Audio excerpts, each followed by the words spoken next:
Hey guys, MetalJesus here, and today we're going to take a look at 4 cables that convert your standard audio-video out in your retro game consoles over to HDMI. These are called RAD2X, and I know what you're thinking. You're thinking, do we really need another set of cables?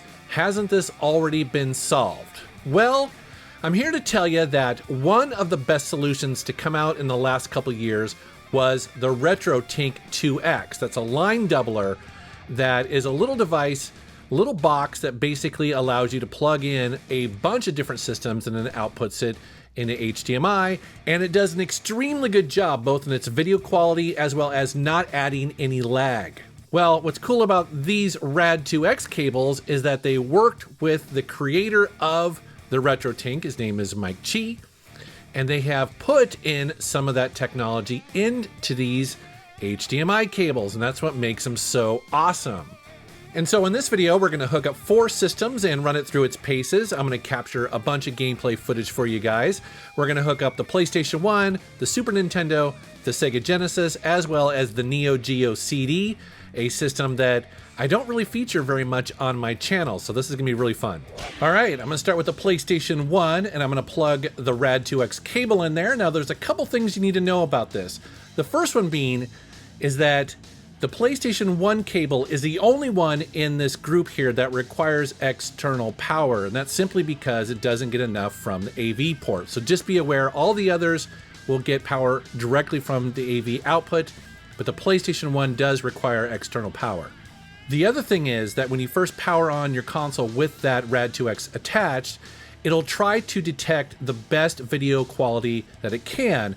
And so it'll take maybe a second or two. And in this case, it detects an RGB signal, and that's indicated by that purple light there. Now, if it only was able to get composite, well, it would show yellow, but in most cases, you're gonna want the best quality. And so seeing a purple light for RGB, well, that's good. And then basically what it's doing is line doubling the original signal to 480p over HDMI. So again, that looks really great on a newer television. And what you're seeing right here is a game called Klonoa, one of my favorites on the PlayStation 1. Really fun 2.5D platforming game. We're watching it right now with smoothing turned off. So this is straight out of the console to my Elgato. I haven't altered it in any way, and it looks and runs really well. This has great visuals. And then there's a button on the cable that allows you to turn on smoothing if you want. And I think the PlayStation 1 is one of the places where smoothing does make games look a little better. Now, this is obviously to taste, but I do think that Klonoa looks pretty good with the smoothing turned on. Now let's go ahead and take a look at another one of my favorites on the PlayStation 1. This, of course, is Crash Bandicoot 3 Warped, and we're playing it with the smoothing turned off, and it runs and looks absolutely great.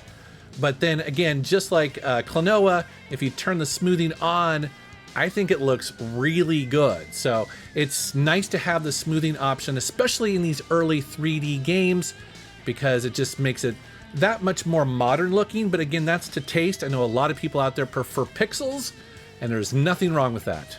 One area where some of the other cheaper, maybe lesser well-made cables have struggled is with some of these early games that switch resolutions.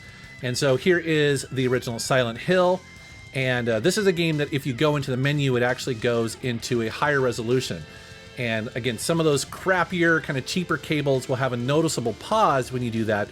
But as you can see here with the RAD2X, it doesn't have a problem with it at all.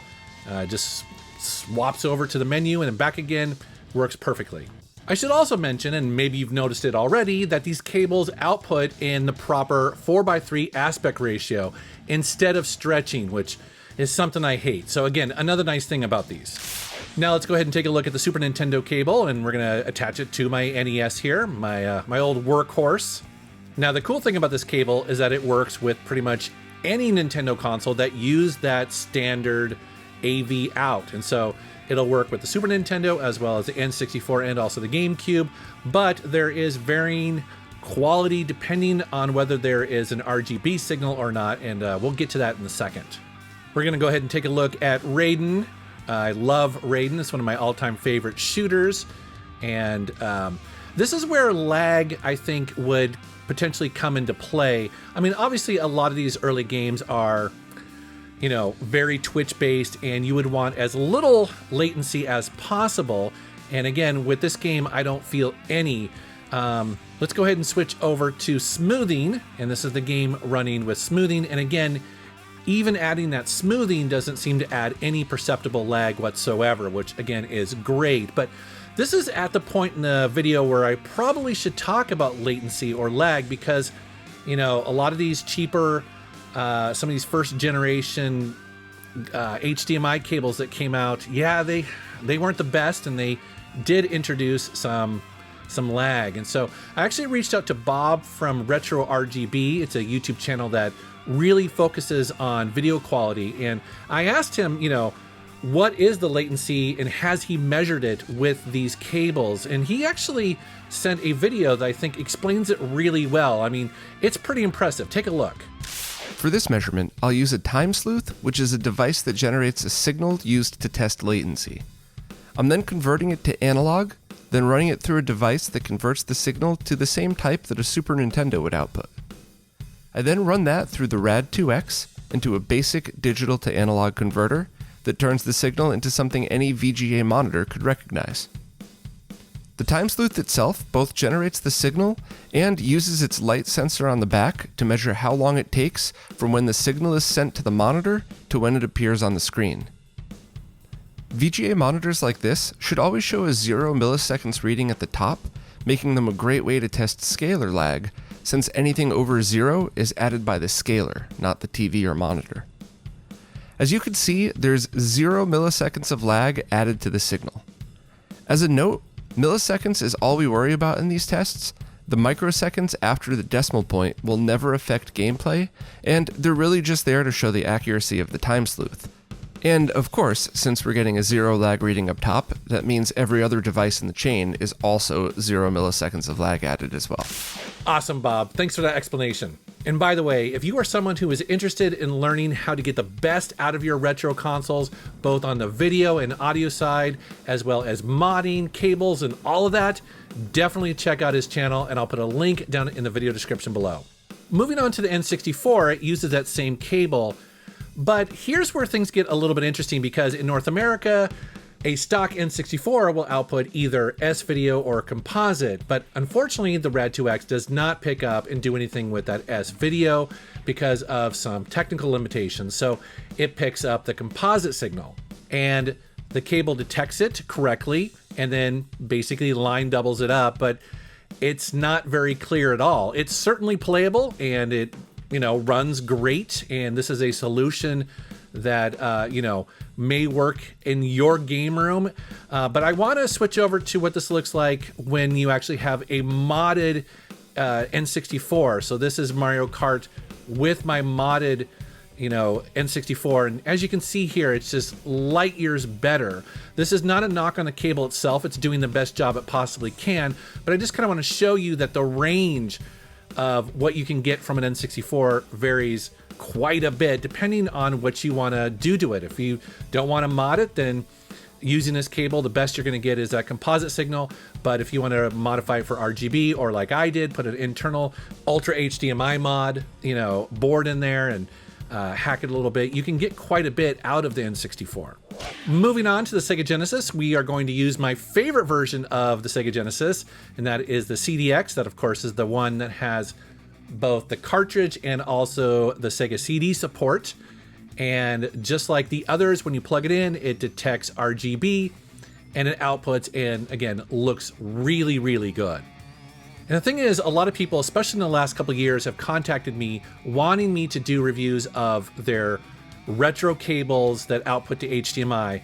It's just kind of the thing that's been happening over the last couple of years, especially with the explosion and the popularity of retro consoles.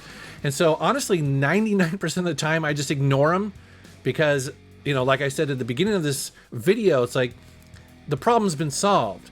But when I saw that these cables were integrating in the RetroTink, I was like, oh, wow, that's kind of impressive. And again, as you can see here with the Genesis, these games look and run really good. So that was definitely something that caught my eye and made me want to check these out.